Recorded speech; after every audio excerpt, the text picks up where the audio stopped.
For Tuesday, the 21st of June, I'm Randy Kure. This is What's Up the Sports podcast, broadcasting on Facebook Live as well as Apple's Colorcast app. Thank you so much for joining us. As always, thank you so much for the download if you are listening via your favorite podcatcher.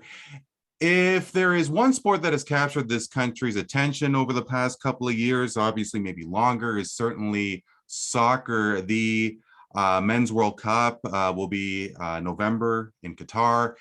Of course, Canada will be participating in that tournament for the first time in 36 years. Women's football in this country has been internationally recognized for many years. Canada's women winning gold, of course, in the Tokyo Olympics.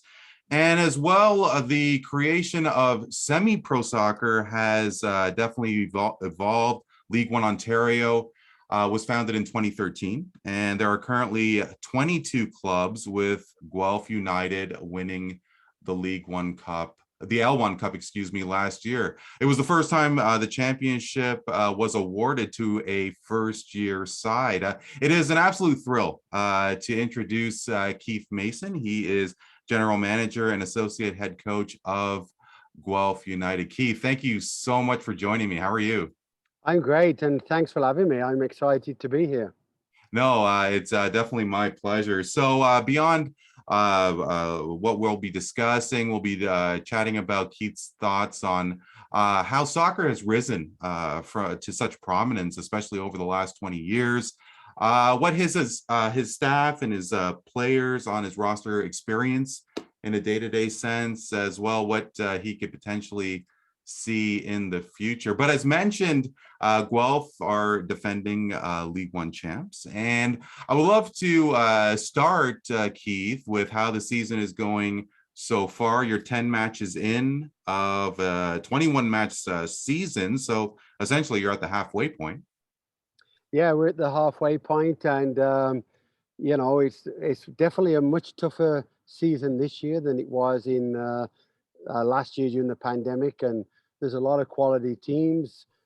Every game is a battle. Every game is a knife edge, and you don't show up for a 30-minute period and you're in trouble. But it's good. We're doing okay. I wouldn't say we're pleased where we are. I mean, we wanted to be in the top two, battling for first place, but currently we're in the last playoff spot, which is sixth place.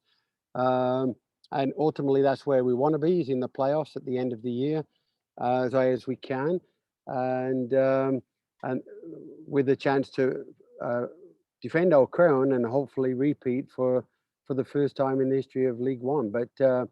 But we started off okay, and the fact we're in 6 out of 22 teams and we only feel we're doing okay at this point is actually a good sign. We know we haven't peaked yet. We know we haven't hit the ground running as well as we can, and we're still expecting that to happen. And when it does, hopefully we hit form at the right time towards the latter part of the season. So, I'm kind of interested. You said that it was, the comparison of last year's club and building your roster for that first expansion team to this year. You said it was more of a challenge. I'm kind of interested. I mean, obviously, this is the second season of Guelph United, and if you are able to compare building an expansion roster to now your second season, coincidentally enough, you're champions. Sorry, you said that it was more of a challenge for this year. Was that? Yeah, I think repeating is definitely always harder than the first win. I mean, the first time being champion is hard to get there, don't get me wrong. But when you're there, I think it's even harder to repeat, because you're a target on everybody's back. Like, everybody comes to play Guelph United FC. Everybody sees us as the team to beat, or one of the teams to beat. So everybody rises to the occasion. And with 22 teams and 21 games, we only play teams one time. There's no double headers. You play everybody once, and for everybody, Guelph United is like the cup final because they're playing the number one team and reigning champions, and they really want to do a number on the champions. So it is a challenge. It's more difficult, but I think the quality of the elite of the league has improved this year as well. So there's a number of factors that put us in a position where we are now. But we're happy. We're confident we're going to get better, and we're enjoying our time. And well, one of those factors that must be the case is if players are coming back for that following season, for this second season. Before we started this interview, you had mentioned that you had 12 of your 16 players return. That must have been somewhat comforting. Like, was that a surprise to you in terms of the number of players that did return to the club? No, not at all. I mean, we have a lot of good quality players on our roster, and good players want to be with good players, and good players want to be on good teams. So, um, so a number of our players had offers by other League One teams, and but they chose to stay here because they felt they had as good a chance of winning again by staying home than going somewhere else. So it doesn't surprise me that we were able to keep our players, and in fact, out of the players we've lost, the four players we lost, the only one of them really was um, a player that would have seen significant minutes, if you like, So, Sure. and he got drafted into the CPL playing for Halifax. So he's moved up a league. So we're happy for him, and that's what our club's all about. So, so we feel we've actually strengthened our team to the team we had last year. Uh, Picking up people like Marcel Zajac, who had a couple of years with Hamilton Forge and their championship winning teams, and Reggie Larea, who's been very good around the Ontario scene for a few years now, and the brother of the Canadian national team player who's currently in Nottingham Forest. So we've picked up some extra quality into our squad. I just don't think we've quite gelled yet as a squad with the new players coming in, with you know the the the the the team camaraderie just hasn't gelled quite the same yet as what we had last year as a new franchise. Nobody knew who we were. Nobody was gunning for us. It was like, who is this Guelph United, right? So there's a number of factors that's made it more difficult for us this year, but I'm confident we'll figure it out and get stronger as we go along. And we're definitely going to touch into that, I guess, the day-to-day operation as we get on. But and I don't know if this is an impossible question to ask, but like in terms of preparing for that upcoming season, uh, before the team even took the pitch last year, like how much of that cohesion from club to club, from season to season, like I can only imagine the final match of the 21s, the 21 season. Of course, you won the championship, but you'd have to think, I for one would have to think that a management staff for a league such as League One Ontario does have to put a lot of emphasis in terms of what this season would, what the following season would look like, how to gel properly, what kind of tools and practices are needed to have a team gel in such a, I guess, a relatively short period of time. Hmm. Yeah, for sure. But again, with the experience we have in terms of the quality of players, um, you know, i- in Canada, one of the challenges we always have is facilities, indoor, outdoor training during the winter. And to be honest, for us at Guelph United, that wasn't a great experience. So from the end of last season in November to when the season started in mid-April, we weren't really able to do a lot and get together because we really had a hard time with facilities in our area, both indoor and outdoor. Um, it is something that Guelph is lacking tremendously. Is good places to train for its um, sports teams and particularly its soccer teams.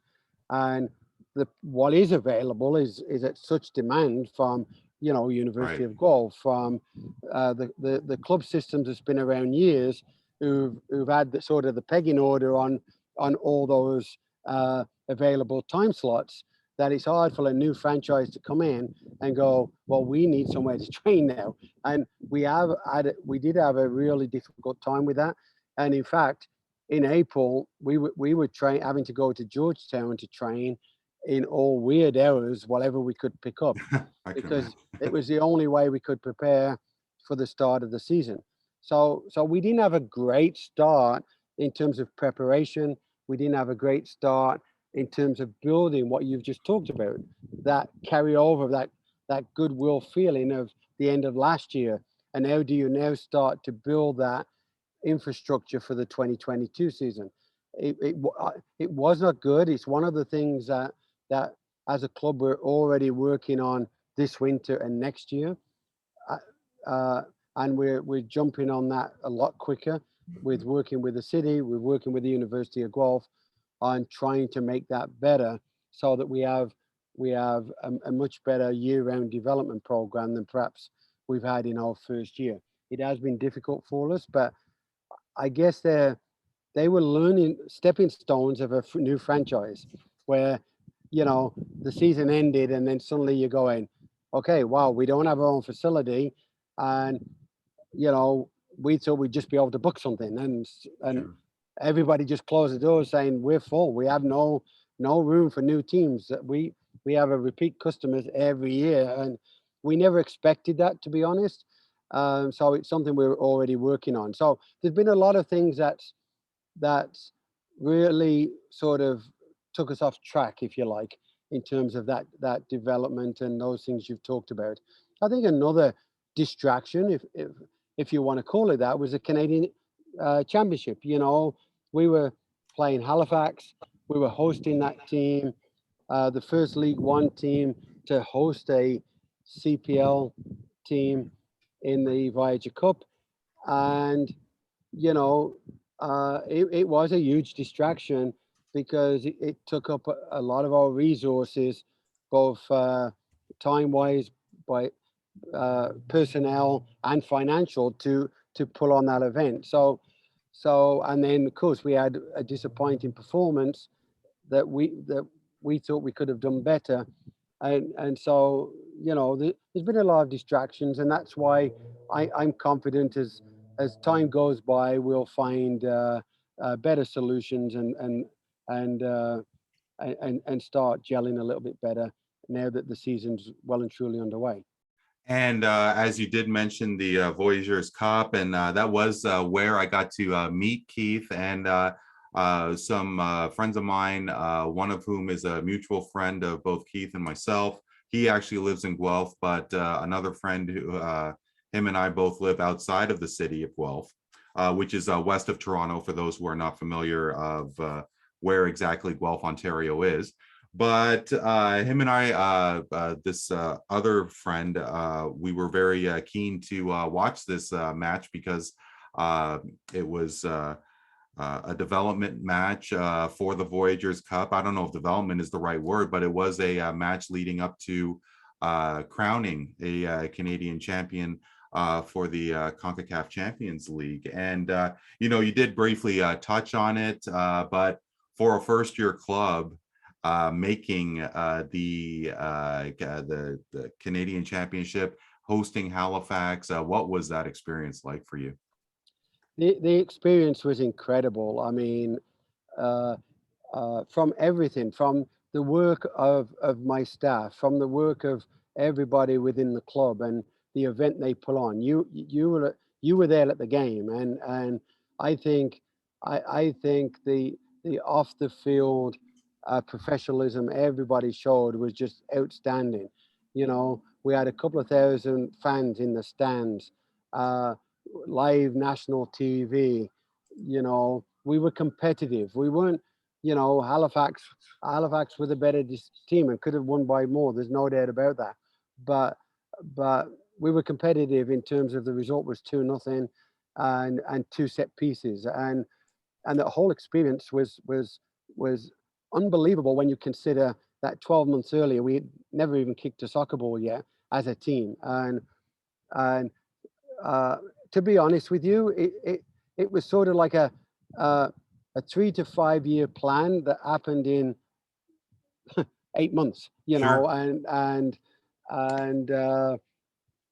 that's hard to that's hard to put together, you know, and uh, and I think we came through with flying colours, and I think we represented our league very well. I think League One Ontario and everybody at Guelph can be very proud of what they did that day, and it was a wonderful experience for us all. And you mentioned it was a 2-0 result. Unfortunately, however, it was played to close to 2,000 fans, and it was actually during the same evening as a Toronto Maple Leafs playoff game. And of course, fans cynical like me forget about that club that play hockey. Apparently, the Leafs. But I mean, with regards to the competing other sporting events that have taken place. I mean, hey, the Leafs obviously are still the Leafs.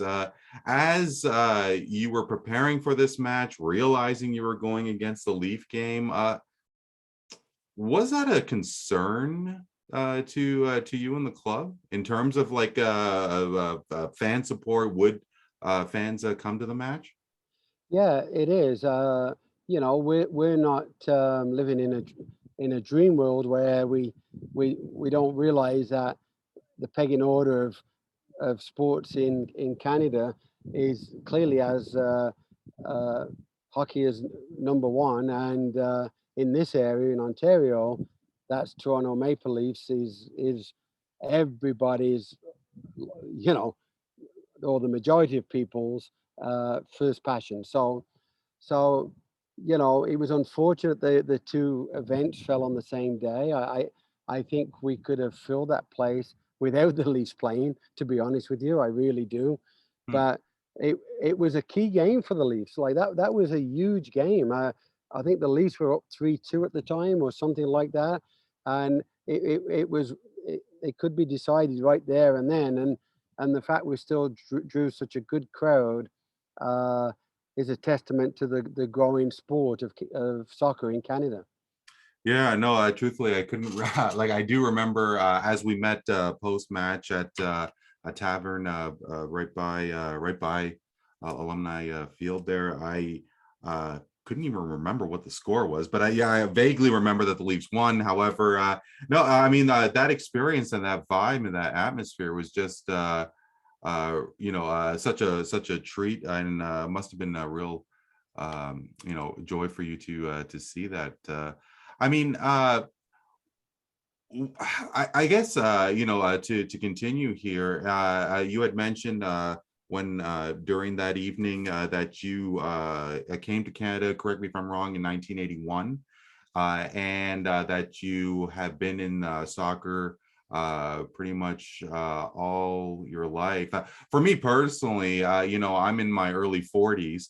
And I really didn't get into soccer much until World Cup '94, and started to get more of an appetite for Euro. And my wife, growing up with soccer, started to really get into it.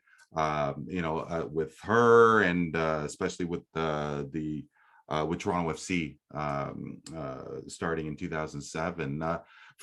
In your experience, obviously coming from Europe and seeing Canada soccer in the early 80s, like when did you start seeing a rise? I guess as with participation and viewership and just the interest just evolving to what it is now. Yeah, for me there was two major um, earthquake moments, if you want to call it that, for soccer in Canada in terms of spectators, two or three.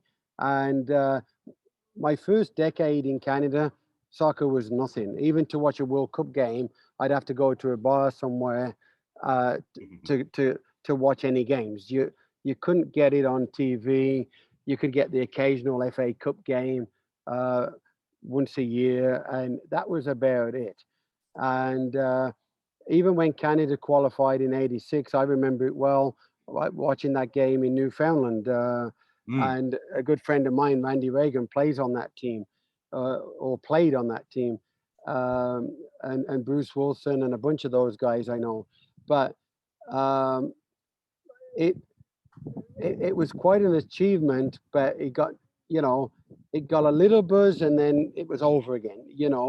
Um, it didn't have the knock-on effect that right. maybe we thought it would have. But but in 1993, the something happened outside our country that I think made a huge difference, and that was the Premier League was formed in the United Kingdom, and suddenly the Premier League became a international phenomenon, not just Division One in England, which it used to be called. Suddenly the whole world was interested in this Premier League, and they were selling the TV rights all over the world.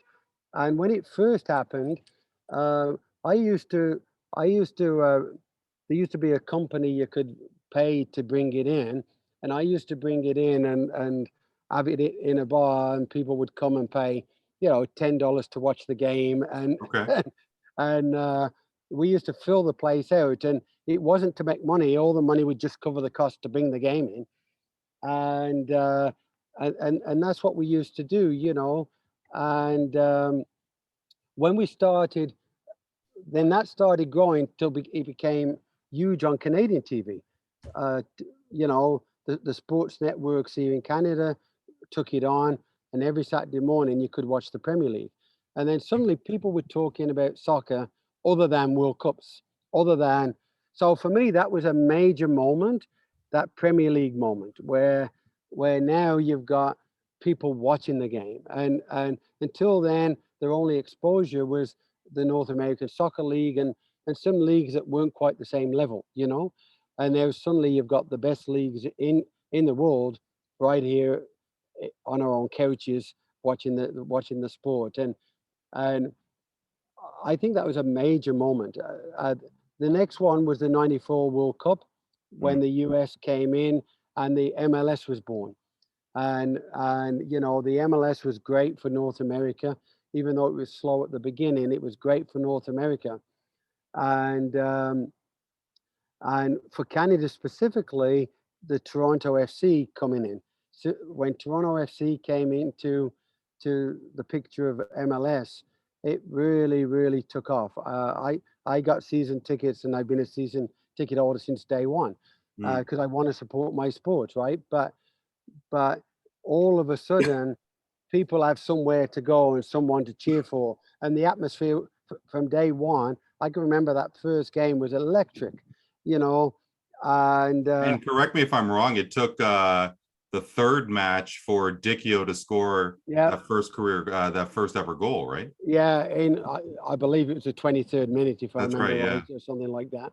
And it was our first ever goal, and I was there to witness that, and that was great. And all those moments, they were huge for soccer. They were huge because now suddenly, before that, soccer was always large in terms of participation sport. A lot of people played soccer recreationally or or for rep teams, but now it became a spectator sport for the first time, really, in North America for me, and that was a change in landscape. Those couple of huge moments. Yeah, well, I do have to say, like, I do remember when the expansion team was announced, and I was like, okay, soccer. Like, I only knew it, especially those days, as a very high level. Yeah, I remember the Toronto Blizzard and the Toronto Lynx. I didn't really know anything about the leagues at all, but those clubs came and went, and never really thought that Toronto FC would have that kind of clout. And that first season, as you mentioned, it was just such the buzz and the response and the reviews was that this is an experience that the Leafs never really had. And the Raptors were fledgling, and especially during those times that the Blue Jays, I mean, the World Series clubs was like 15 years prior. So it sounded like, though, it wasn't a surprise to you that TFC took off the way that it did.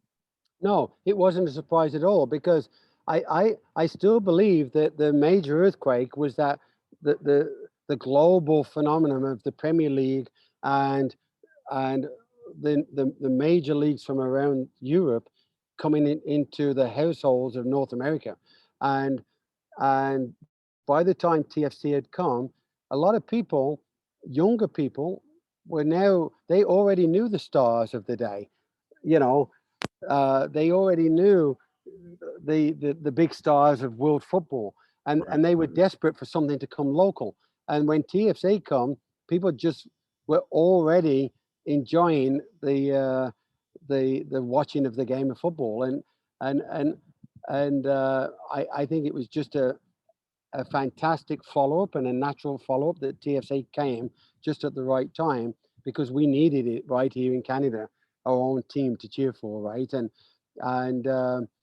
but I really I remember, and don't quote me on the numbers, but I used to Sure. read on Saturday morning the top games in the Premier League at the time was as many people was watching those as the Blue Jays, because the Blue Jays at the time weren't doing very good, and and you were getting over 1 million people watching a soccer game on TV from the UK, where you'd never had numbers like that in soccer in Canada. And so it had already been bubbling, and it's already been growing because of the TV exposure of the rest of the world. And then TFC just blew it out of this world, and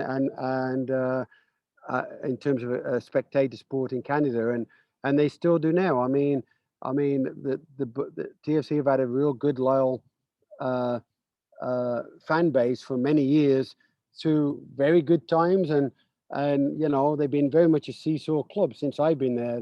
Very good, or struggling to make playoffs. They're very rarely in between, and uh, the fans have stayed pretty loyal to them, and it's great to see.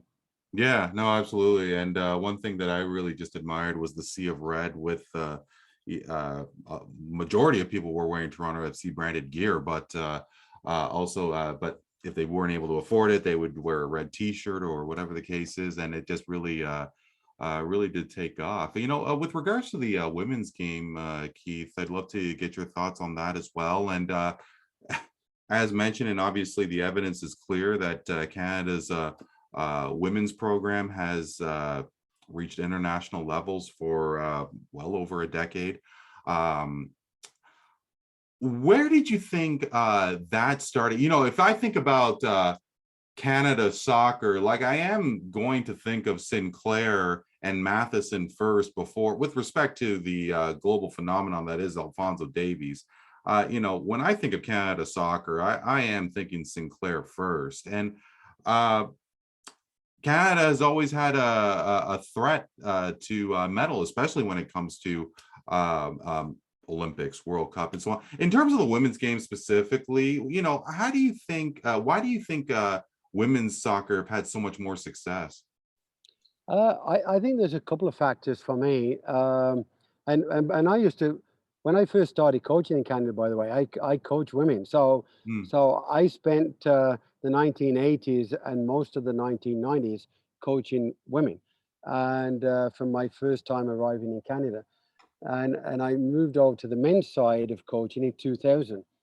And so when the sport would continue to grow on the female side, I saw a lot of that growth um, in numerous capacities. But part of the reason at the beginning was the rest of the world um, didn't take the female side of the sport as seriously, anywhere near as seriously as they did on the men's side, or anywhere to the levels they do now. And but in North America, the females brought into soccer way earlier than most the rest of the world, other than um, uh, the Asian countries too. China was really strong, Japan, like the Asian countries were strong, and North America was strong, but Europe were fairly weak. South America were non-existent, and and in the early days, it was a sport other than the Scandinavian countries, who, Sweden, Norway, had very strong teams as well.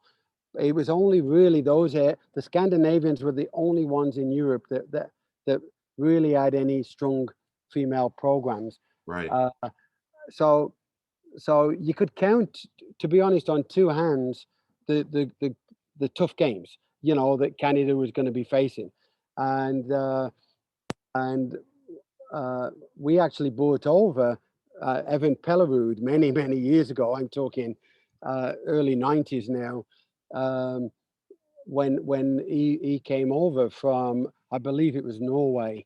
He took Norway to a World Cup, and then he came over to coach in Canada. And they played a very direct style. Um, it was all on get the ball down to the other end quickly, bully defenders, make things happen around the box, and and we had good athletes. Canada had really good female athletes, and they did that. They bullied a lot of the teams, and then over time, the other countries started bringing in their female programs and started growing into the sport to the point now, it's unbelievable the difference in 20. It's come in 20 years, where now you've got the Champions League live on TV on Mm. the zone. It's unbelievable. I can watch Premier League games from England of the women's teams now as well as the men. So it's come in leaps and bounds, but we've always been able to stay powerful. We've always been able to stay uh, in the top echelon of the sport on the female side, because we have good athletes. We've had good coaches over the years, and we were one of the leading ones coming into the sport when women's soccer first got popular, and we've been able to stay there. So it's great to see. Harder every year, and that's why when we win the gold, as recently we have, that's even more incredible than anything we've ever done, because it's Sure. actually harder now than it was 15, 20 years ago. Yet we still did it. So that's a credit to everybody involved, a credit to the women's programs, and what the CSA have done. Um, One of the things the CSA always did well, I thought, and I wasn't on the inside, but from what I remember was, when they put the top women's players together, they almost made them like a professional team.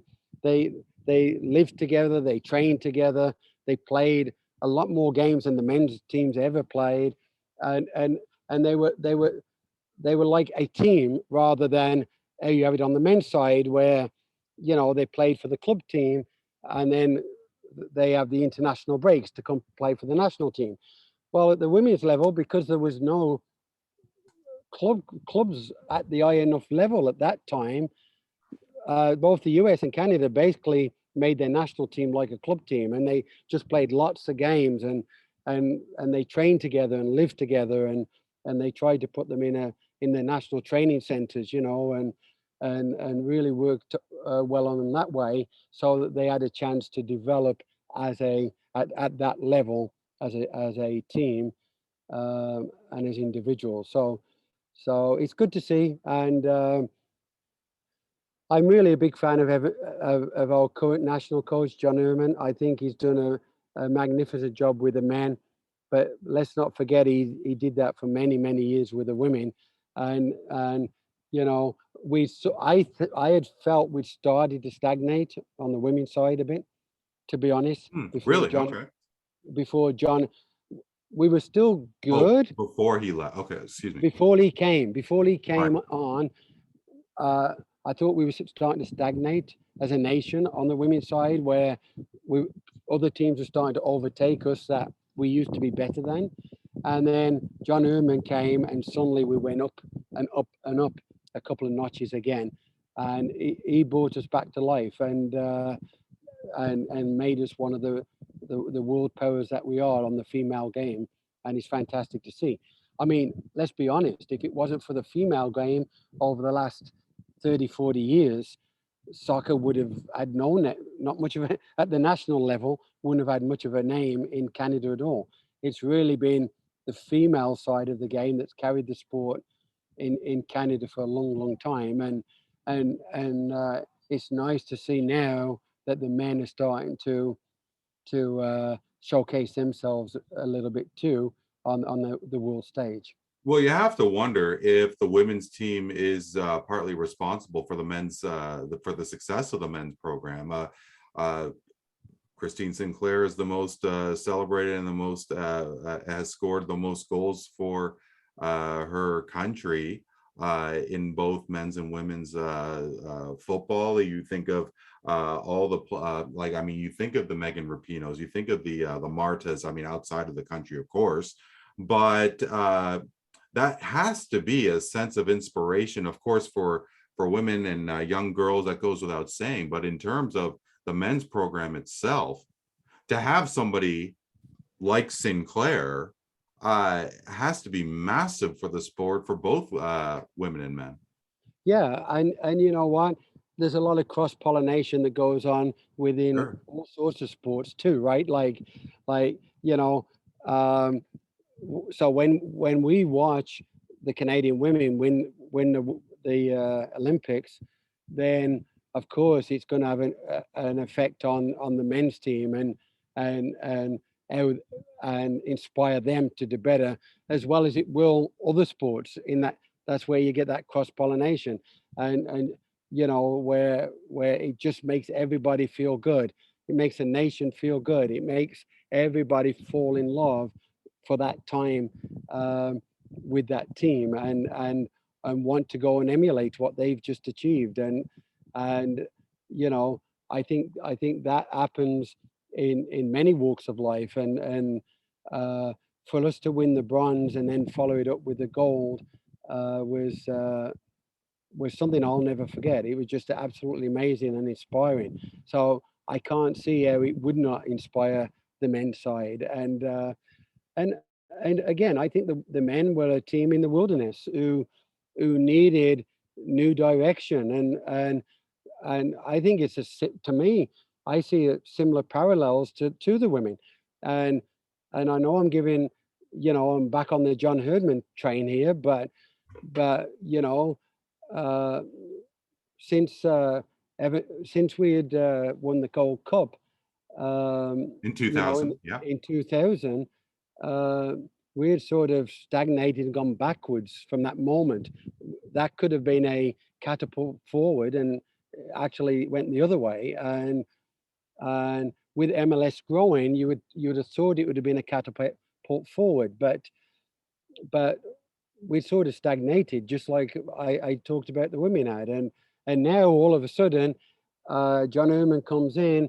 He's got a good pool of young players who I believe, and I don't know, I haven't talked to these players directly, so I can't speak for them, but I believe have grown up being able to watch Bayern Munich play, Manchester United play, Chelsea play, you know, Barcelona play, Real Madrid play. All these teams play, and and be inspired by those, as well as the Canadian women's team, and grow up in better environments. So suddenly we've got a better crop of young players that's now playing all over the world, you know, and that's training every day. They're in the professional environment, which they didn't have 20 years ago. 20 years ago, there wasn't the environment that we have now across North America for professional sports. Within, whether it's the League One, whether it's USL, whether it's MLS, or more players we have playing in Europe and the rest of the world.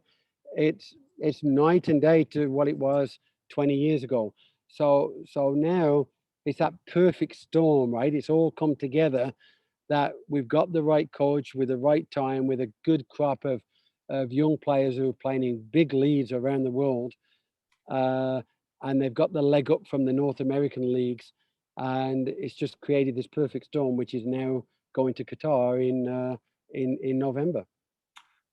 I am joined by Keith Mason, associate head coach and general manager of Guelph United. And Keith, I'd love to bring it back to your club. And it really is such an inspiration to see development leagues. I mean, beyond soccer, you think of the Canadian Elite Basketball League, and there's a sacrifice that players go through, and of course staff and as well, but not every athlete is able to survive on just playing sports. And when it comes to leagues, whether it be a second division or a semi-pro, League One Ontario, that the amount of training and everything that goes on for a player outside of the pitch and outside of training is just something that really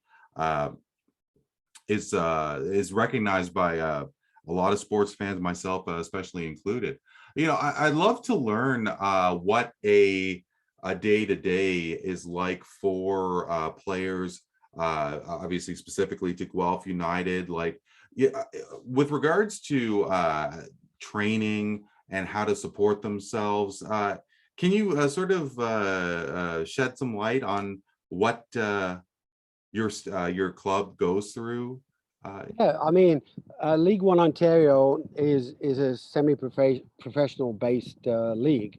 For a lot of teams in our league, I'll start with the league if that's okay. Of course. That for a lot of the teams in our league, that semi-professional or the professionalism is the organization and how they run the club, not so much in players getting paid. Some players might get accommodation, some players might get some money on top of that, some players get nothing. Some teams don't give anything at all. Their players just want to play in that league as that next development phase for them in their careers, right? And League One is a real mix, and Guelph United is no different. We have some players who get some money, get some accommodation, and looked after that way.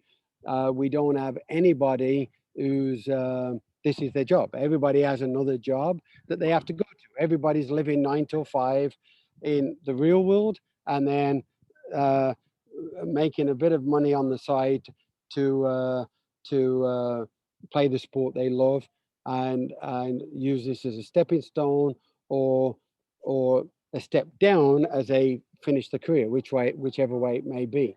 But sometimes, in a way, if you think of a semi-professional environment, it's actually more difficult than a professional environment, because Sure. a professional environment, they show up and they got the training, they got to go in the gym, they get the massages, they get looked after on the medical side, they get their team meetings, their video sessions, they get all these things, and then they go home, and get a bit of R&R.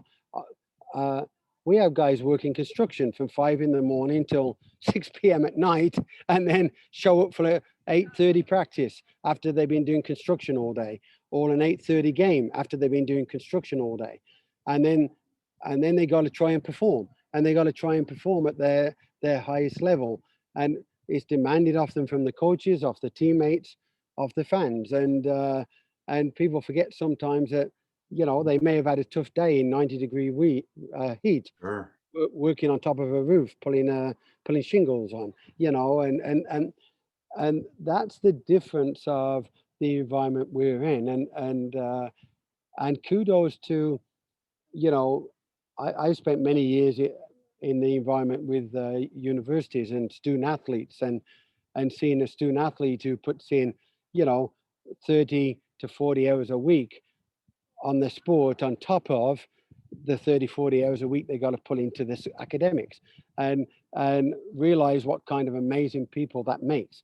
And League One sort of the same idea, you know, because uh, there's a lot of excellent players in this league, uh, but their commitment to the sport goes beyond the normal realm, because they're rushing from all over the place, having long days where I'm sure some days they'd like to just go and get in a hot tub, uh, crack a cool one, and say, I'm done for the day. But they can't do that. They've got to come and perform, and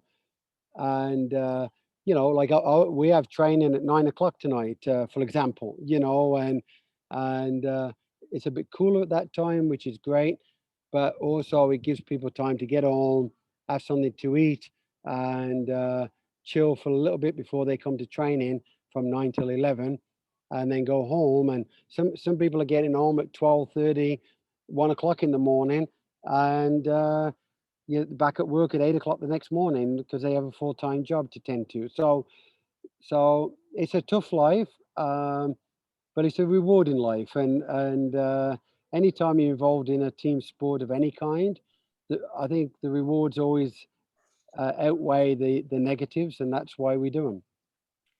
Yeah, no, the sacrifices, as you mentioned, and having a general sense, but obviously, yeah, they are still pursuing that dream. And Yeah. you know, you had mentioned that one of your players uh, uh, was transferred to the Canadian Premier League into Halifax, and that progression to perhaps getting into other leagues, whether it even be overseas. Obviously, that would be great to see more and more players out of this country. So Well, that's right. Well, we see, to be honest with you, like our player's Colin Gander, and he's played a lot of minutes this year for Halifax, which is fantastic to see, and he's doing really well out there. And I actually spoke to him for an hour today. Actually, he gave me a call, and we had a little chat today. But he's doing really well out there. He's enjoying it. The experience is phenomenal for him. He's living his dream, you know, and you know, to have that stepping stone in the pyramid of play in Canada is critical. And kudos to you know, to Dino and League One for putting this league together, and making it that place where dreams can become reality. Because we have League One, ex-League One players who are probably going to be on the boat to Qatar this year, and they started the career in League One, and they're now playing MLS or other leagues, and you know, looks like they're going to be performing. Uh, I don't know, because you don't know if an injury comes in, or if someone else gets selected, but it looks like they'll be performing at the World Cup stage. And 3, 4 years ago, you know, a couple of those guys were playing League One Ontario, and that's just uh, uh, shows you what quality we have in the pyramid of playing Canada right now. And that to me was, once MLS come in, we talked about the Big Bang Theory, and sure. and games being on TV, and then MLS with the Toronto FC. But now having those feeder teams is even more important right now, because how do you jump from university or youth club soccer to MLS? You can't do that. Right. So you got to bridge that gap, which originally we didn't have that gap bridge. But then, lo and behold, League One Ontario comes, CPL comes, and now that gap gets bridged, right? So players can go from youth, League One Ontario, CPL, MLS, Europe. Now you got a true pyramid of play, and I think it's just uh, a phenomenon I didn't know if I'd ever see in Canada, and it's a pleasure to be living it and being part of it. To be honest with you. Oh no, absolutely. And I mean the kind of possibilities that and the exposure that League One and CPL can get to have internationally known players and players playing for their national sides for even the World Cup. I mean, just shows the kind of skill level these leagues certainly have. Keith, I'd be Sorry, my no, last point on that, if I may, of is, course. there's a League One equivalent in Quebec, Yes. and now there's a League One equivalent first year 2022 in BC, and they're playing their first season this year. And between the three of them, they've created League One Canada now. And so the next phase from that will be other provinces joining on, and before you know it, we're going to have, you know, um, uh, a second tier of semi-professional sport right across the country, which is going to be great for the game. And that and the possibility of more expansion clubs within Canadian Premier League as well. Saskatoon is being rumored to have one. That would be the first club within the province of Saskatchewan. And with the growth of League One to the point where having perhaps a that kind of tournament where champion of Ontario could play champion of Manitoba, for example, if that league comes to fruition, just be really, really incredible to see, especially, and only but positives for the game. Keith, you did mention and you did touch on the national, like the World Cup and its relevance with regards to League One. And of course, the men's national team did go through a very trying time with regards to the Canada Soccer. There was a pay dispute with regards to how money was going to be distributed with regards to qualifying for World Cup. I'd really love to get an idea of, I guess, in terms of Canada Soccer, what their position was, because I'm assuming, correct me if I'm wrong, that League One Ontario was thought about with regards to Canada Soccer as this dispute took place. I'll be honest with you. I don't know. I don't want to really comment on that because I don't know really enough about it, to be honest with you. So if I was commenting on that, I'd be more guessing than actually knowing. But the one thing I will say is it is a shame because all we're getting is the wrong headlines at a time when we have great momentum going forward. So when I think of it as if I put my coach's hat on, which I've got on here, if I put my coach's hat on and my GM hat on, it's all about growing that momentum and that goodwill feeling of what we had, not for our men's national team and the performance they'd just done coming out of qualifying going into Qatar. So you want to build on that momentum, going into the games. And for me, it's just a shame to see that the talk now is not so much right now. The main talk's not about the right things. It's not about the game and what can we do there and can we pull off that surprise? Can we get that first ever goal for a men's team at a World Cup? Can we? All those things is what the excitement should be about. And instead, it's brought a negative and any coach will tell you, and I'm sure John Erdman's, just cringing because the last thing you need in anything is negatives and disruptions as you build something in your plan. And and he's getting that right now. It's affected his most recent international break. Games had to get cancelled and all stuff that we don't want happening as we prepare for a major tournament. So really for me, that's the comment on that particular issue that I find sad. I find it too bad that it's come to this point, and I just hope they can get it all sorted out and get focused on what we need to refocus on, which is the things I talked about, the excitement of building towards that first game. Can we score the goal? Can we do something we've never done? And on the men's side, and you know, funny enough, just a quick side note: the first ever World Cup goal scored by Canada, male or female, was from someone from Guelph. I don't know if you did that, if you know that, but that is a piece of trivia for you. I sorry.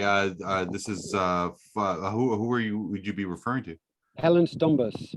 Helen Stumbus was the first ever male or female Canadian national team to score a goal at a World Cup finals, And and that was in 1995.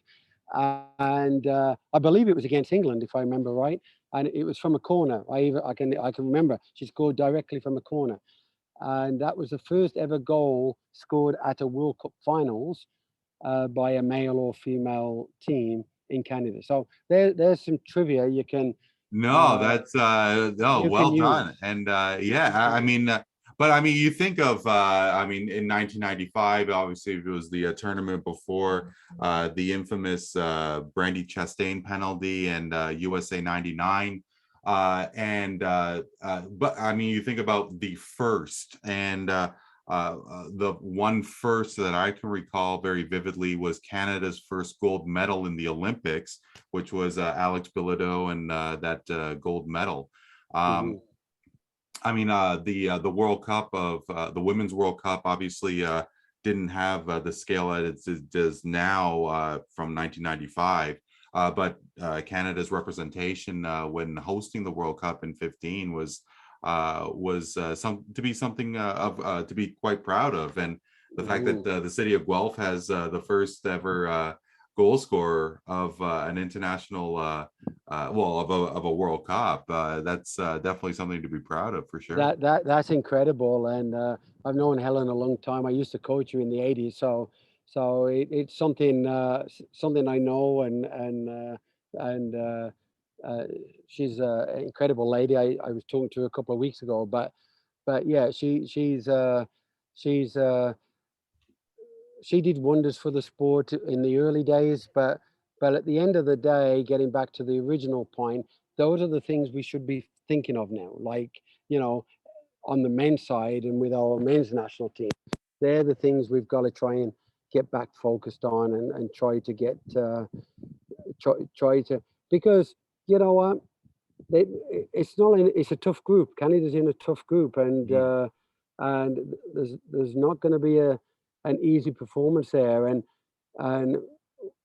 when you go into big games, you cannot afford to let anything be sidetracking you. You got to be focused, right? And and if the focus is not in the right place, it's hard to perform at the top level. And so we need to get our players and CSA and my best description of it all would be, you'd love to get them all in a room and bang their heads together and go, okay, Sure. let's go now, because we need to get back focused on what we need to do for the sport of soccer and the growth of soccer, and I it's this I'm not saying this inside, 'cause I don't know all the ins and outs and what's going on, but I just hope they can sort it out so we can focus on the right things. Yeah, no, absolutely. Just for the betterment of the game, and That's right. That's yeah, right. and well, finally, Keith, as we do wrap up here, once again, I just want to thank you so much for joining me today. I'd be I'd love to learn what your thoughts would be in terms of enhancing the profile of League One, and you know, the match that I saw in Guelph, there definitely seems to be an appetite for soccer to have such a raucous crowd, in my opinion, that was during the Toronto Maple Leafs playoff match. What do you think the league and Guelph United, what do you think it needs to happen for Guelph and for League One on in a general sense to enhance what they have currently? Well, first of all, I think we need to continue doing what we're doing. I think we've got to professionalize, and when I say professionalize, I'm talking the semi-pro ranks. I'm not talking about CPL, but I think we got to professionalize more of our teams. Got to get more teams that take it the same level as the top teams in terms of the infrastructure they build, the players they recruit, and how they look at their League One programs. We need to get everybody um, buying into that, and but also we need to be patient. That we have to understand that it's Rome wasn't built in a day, as the old saying goes, and we're definitely going in the right direction, and League One introduced earlier this year their plan for 2024, which is now public knowledge that they've got the 22 teams, and in 2022, 2023, they're going to accumulate your points tally and then break it off into two divisions, and then they're going to have a Division One, a Division Two, Division Three. They're going to actually create a third division with expansion teams and reserve teams, and they're going to have promotion and relegation between Right. those divisions.